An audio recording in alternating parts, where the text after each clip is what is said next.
Welcome back to another episode of Rock Boys Football Deal, the best coaching hires of this offseason going into the 2025 college football season. Now, look, I know the head coaching hires get the most buzz, and rightfully so. Like the head coaches of college football programs certainly matter. We didn't see a ton of movement at the head coaching ranks. We saw a ton of movement at the coordinator ranks and a ton of movement at the coordinator ranks where it seems like some of these hires are going to play some of the biggest roles in this college football season going into 2025. Dill, this is your list. You got the 7 best coaching hires we saw during this offseason. I certainly have probably some arguments that I'll be making with this list. But y'all, if y'all are pissed off about the rankings here, talk to my guy Dill in the comment section. Appreciate you guys rocking with it. If y'all do enjoy the content, consider subscribing to the channel. Without further ado, let's get into it. Now, this one I do agree with. You talk about arguably the most impactful coordinator hire we saw all offseason, Tom Allen coming to Clemson. Dill, number one, just we know he's a really good defensive coordinator. And he's taking over a Clemson defense that I think has every ability to be great, to be one of the best defenses that we see in the country. What makes Tom Allen such a great hire for Clemson? You kind of said it. I mean, it's kind of weird. Like this season, you're going in, like the offense looks really good. I think Caleb Klubnik really came on, like played elite level football. You look at those 2 freshman wide receivers playing really good football. You're returning 4 of your 5 starters on the offensive line. The offense is in good shape. The underperformance of the defense, I would imagine, was unbelievably frustrating for most Clemson fans. I think that's a team that you got 2 first-rounders probably on the defensive line, a couple of really good players in the secondary as well, and you play that poorly on defense, like really frustrating. And then you bring in a guy in Tom Allen who's just been really good coaching defense wherever he's been. I just look at the delta between him and what Wes Goodwin did. I think it's going to be huge, and I think it should put this Clemson team, frankly, in a position to be really competitive for a national title. Yeah, what happens if Tom Allen turns this Clemson defense into a top 10 unit? And man, Wes Goodwin made me look like a freaking idiot because all offseason long I was saying Clemson is top 10 defense. People were calling me crazy, and I was sitting there looking at that roster on paper and said, it's top 10 defense. You can't convince me otherwise. Yeah, they were outside of the top 40. I'm an idiot. I was wrong. I blame Wes Goodwin. You bring Tom Allen in here, I do think this defense has the ability to be a top 10 unit. I think this offense, like you said, I mean, Caleb Klubnik, sneaky, was like one of the best quarterbacks in the country. This is a college football playoff team, and not just a college football playoff team. They're one of the most dangerous teams in all of college football if Tom Allen can maximize this defense. Last thing I'll say on this, what a fit. Like Tom Allen, Dabo Swinney would probably be best friends off the football field, are 2 identical coaches in terms of how they see the sport. Not only a really good defensive coordinator, really good fit within this Clemson culture.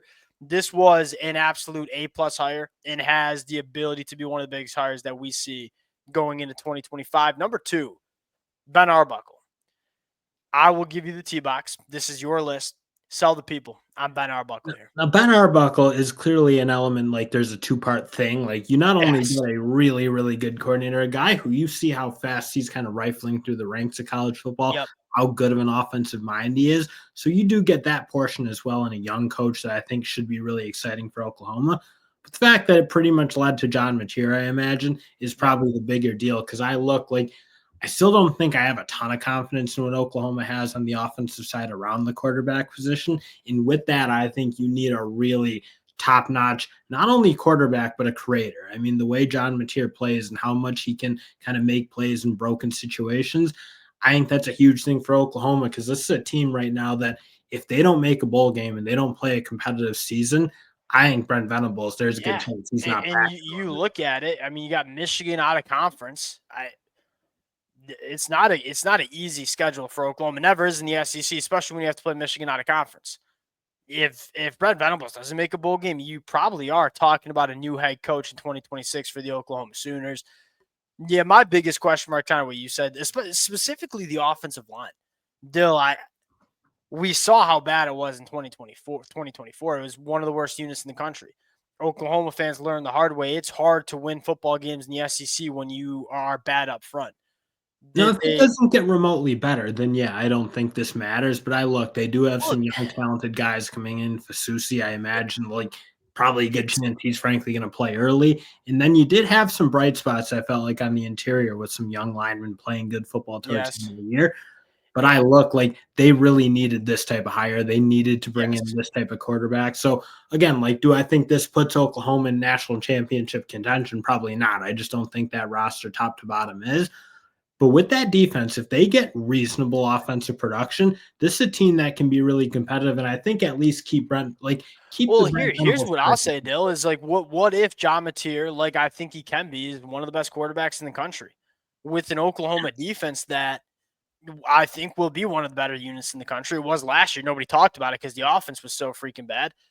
You're looking at a really dangerous team in the SEC. But you're looking at one of the best quarterbacks in the SEC going into 2025. It's a massive upgrade both at the OC spot and the quarterback spot. Number 3. I don't really agree with this one, and it's not because I don't like Jim Knowles as a hire. It's just you talk about impact. Penn State's just going to be still one of the best defenses in the country. Like for me, it was he's the best defense. So I guess I can get with it because I do think he's the best defensive coordinator in the country right now. And you bring him over. I guess the biggest impact here is you taking him from Ohio State and kind That of is part of it for sure. I mean, like, you look, Matt Patricia to me is a downgrade at the college level, at least on the surface. Like, I would rather have Jim Knowles from agreed starting with that. than Matt Yeah, Patricia as my agreed. defensive coordinator. So yes, weakening Ohio State is huge because it really is. It's probably a 4-horse race, I think, depending on what Michigan gets from the quarterback spot. It's 4 And horse race. probably at the top, it might be 2. I don't know. Oregon's definitely in that. I shouldn't say that, but it's 4-horse race. You knock off the big dog, if you will, right now. I don't think that hurts, but also there is that element. Does it give you the feel that like Penn State is like there's not going to be, oh, we're fine being the kind of second rate program in the Big Ten. Like we're going to take our swings to be the most competitive school, be as kind of well resourced, if you will. Here's what I'm saying here is that you've seen James Franklin go out and make national championship caliber hires. That's one of the biggest reasons I loved it is like, hey, this is a message to the college football landscape. Hey, I know that this is James Franklin talking, by the way. Hey, I know we as a program, Penn State, have been really, really damn good, but haven't gotten over the hump. We are showing our fans and we're showing the rest of the college football space that we're going to die trying getting over the hump. We're going to go take the reigning national champs defensive coordinator, a defensive coordinator that had the number 1 defense in the country in 2024, bring them to Happy Valley. Okay, I'm with it now. I mean, they're kind of at the margins right now. They don't need like a 90% improvement of their production to be a national championship team. Like they're knocking right at the door. Last year, if they don't have an absolute meltdown to Notre Dame, like they have put themselves in a really good position because that's a team that wasn't that far away from Ohio State when they played them in the regular season. Those two teams, like the difference just wasn't huge. So Penn State, like again, they just need that little extra nudge, I feel like. And Jim Knowles, like, yeah, I know Penn State had an awesome defense last year, but Jim Knowles is the best defensive coordinator in the country right now, I think. So this is still a huge move in my mind.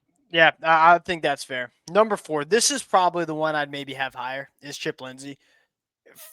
I'll give you the T-box first, but I got some takes that I'll get off my chest too. I think it starts with like how elite is Chip Lindsey. Like he's been a really good coordinator, but has he kind of cemented himself as like a Jim Knowles or as even a Tom Allen, like a guys who I think have shown absolute dynamite ability and absolute elite level play. Like Chip Lindsey's been a really good coordinator, and I think the fact that he and Sherrone Moore, like with this hire, I think it does show a shift. Like, okay, this isn't going to be the same old Michigan. We're going to try to push the ball down the field, be a little explosive, still run the ball because Chip Lindsey's teams always have run the ball well, but also be able to hit big plays down the field. I think fundamentally that shift is probably the bigger thing right now because they're probably still a level of like Chip Lindsey showing he's an Andy Koldenicki good offensive coordinator, if you will. But at least they got the kind of ball, I think, rolling in the right direction. Yeah, that's probably the biggest question is like how elite of an hire is Chip Lindsey. We'll see. I think the biggest storyline that you probably missed was the Bryce Underwood conversation. I mean, that to me, that's what when we were talking about offensive coordinator candidates for Michigan, the conversation revolved around who is the guy that can develop Bryce Underwood the best. And Sherrone Moore obviously felt like it was Chip Lindsey, who is proven to be a very good quarterback developer. I'm also kind of with you. Yes, the immediate impact of the development of Bryce Underwood. is really big. But number two, it's like changing the perception of this Michigan program where let's just be frank about it. We're both Michigan fans. This is not a program right now where if you're an elite quarterback, you look at Michigan and say, that's where I want to go. Like Bryce Underwood, there were extenuating circumstances. Michigan kind of put their whole program behind that recruitment. Yeah, but frankly, I think Chip Lindsey, I mean, it sounded like, frankly, Sherrone Moore reached out before Bryce Underwood officially signed and said, this is kind of what we're doing. I wouldn't be surprised if Bryce Underwood had a sense that Kirk Campbell wasn't going to be the guy I agree going with that. 2025 season. So, like, again, I don't think it was only out in the future. Obviously, Michigan needed to make some shift in offensive philosophy and ability to attract higher level skill players on the offensive side. That's to me is the biggest question mark is can Michigan start to do that? And it probably starts with, all right, what does Bryce Underwood look like the next couple of years at Michigan? And can we get that perception shifted? Now, this is coming from a Michigan fan whose program has this going the best. It's Ohio State. I mean, if you were an elite quarterback and you get an offer from Ryan Day in Ohio State, it's a hard place. Same thing with Lincoln Riley at USC. Very, very hard programs and coaches to say no to. Can Michigan get to that point where it's like, hey, when we go offer the top quarterbacks, they look at Michigan and say, that's a place where I can go get developed, produce at a high level, and go to the NFL draft? Because, I mean, outside of the J.J. McCarthy, it hasn't been that program for the last couple of years. We're at 5 now. Ryan Grubb at Alabama. I will give you the T-box here first. I mean, this pairing has worked really, really well everywhere they've been. And the fact that obviously Ryan Grubb signed on as Alabama's OC, pretty much took the Seattle Seahawks coordinator job almost immediately. I do think it, frankly, was a little disruptive for Kalen DeBoer in his first year. I think the offensive consistency was way down. And in whether that's Milroe's fault, whether that's Sheridan's fault, maybe it's tough to kind of assign the blame pie, if you will, because Milroe obviously has been inconsistent at times in his career. Yeah. But I do just think having that tandem that has worked and has kind of been Kalen DeBoer's safety blanket is huge. And not to mention Ryan Grubb coming in with a guy like Keelan Russell, and that ability to develop him is probably going to define the Kalen DeBoer tenure, at least in the early stage, and especially if he's going to be the coach for a long time. So you want to maximize your chance of getting Keelan Russell ready to go and play early and play at a really high level. Having Ryan Grubb and the Kalen DeBoer kind of duo, if you will, back, that feels. Nobody's talking about it, though. I think Keelan Russell starts for Alabama. Like we talk about Keelan Russell, Bryce Underwood, Tavian St. I mean, those quarterbacks are elite caliber guys. And there's this question mark about who's going to be Alabama's quarterback, and nobody's talking about Keelan Russell. Kalen DeBoer, Ryan Grubb developing Keelan Russell, who I think is more talented than a guy like Michael Penix. If I'm an Alabama fan, I'm fired up about that. You said something, kind of touched on it, that I'll probably emphasize, and that is, look, Kalen DeBoer, being the head coach of Washington versus Alabama, it's a different story. Not having your right-hand man running the offense probably forced Kalen DeBoer to have his hands and attention on the offense probably more than he would have liked. And I think at times we saw not as tight of a ship, you might say, than we're used to seeing under Nick Saban. Ryan Grubb taking over this offense where I can just, if you're Kalen DeBoer, I'm going to give you the keys, lock the door, and not worry about it. Allows Kalen DeBoer to maybe run a little bit of a tighter ship as a CEO head coach. And I think that's another big storyline with the Ryan Grubb hire. You just cut the inconsistencies of the team down, because it wasn't just the offense. The offense was really inconsistent. But the defense was inconsistent in their own right. So, again, Kalen DeBoer, being able to take his hands off the wheel on the offense side of the ball and just get the program humming, probably going to be a huge deal, I think. Tony White, Florida State. And you could pretty much just bring in the whole Florida State new staff into this conversation. Tony White being my favorite. Look, Tony White 12 months ago was getting talked about as a head coach. He crushed it at Nebraska's first year. Did a dang good job the second year as well. Sounded like there was some friction between Tony White and Matt Rule at the end of that thing. My biggest question is the long-term results here. Look, if I'm Florida State, the long-term results start with them kind of riding the ship. That's where it really does start. Because, I don't think this team's going to be super competitive next year. The fact that they spent like 3-ish years of only relying on the portal, not recruiting the high school ranks the way they needed to, not developing their high school players at a particularly high level, that's what got them into this mess. And frankly, to me, I think it starts with Mike Norvell being able to assemble a staff that has the quality of coaches that I wouldn't have frankly thought he'd be able to attract. Like, I look at Tony White, I look at Gus Malzahn, even a guy like Terrence Knight. Like, those are guys who are kind of at the top of the craft, if you will, in their respective groups. The fact that he was able to put together a staff that I think like resembles what I think when Florida State's humming, kind of what the staff should look like, I think is a big deal, because that's another team that I look like they need to get things turned around and turned around quickly. I think being able to put a really high quality staff around even after the 2-10 situation, because Tony White, he wants to go be a head coach. I don't think there's any secret about that. And the fact that he kind of believes in where Mike Norvell can get this program back and get rolling, where he probably gets those opportunities again, because he was getting them at Nebraska, I think is a good sign for Florida State. Yeah, you want to see this program start operating more consistently with, we're going to get good guys out of high school, develop those guys. That's what I meant by long term. And you're right, it starts by winning football games in 2025, but you just got to start seeing the process get a little bit better. You couldn't rely on the transfer portal. That was kind of the thing, is like, as Florida State was winning so many football games, is like we didn't really talk about the underlying concerns of like, look, all the best players for Florida State are portal guys. We're not seeing the guys get recruited out of the high school ranks and emerge as difference makers for Florida State. You need to start seeing that beginning in 2025. Last one, Corey Hetherman. And you have him at 7. And look, I'm okay with it. And the Miami Hurricane fans probably going to be a little pissed off, and I get it. There's just like, you look at Tom Allen, that's just like a bona fide blue chip coordinator that's been really good coaching defenses everywhere he's been. Jim Knowles, very similar. Corey Hetherman is just the sample size at this level of college football is a little bit unknown. Now, in 12 months, we could be talking about this being the best hire of the offseason. I was kind of surprised that Mario Cristobal didn't go the blue chip route, because I look at this football team is very similar to how we talked about Clemson at the start of this thing.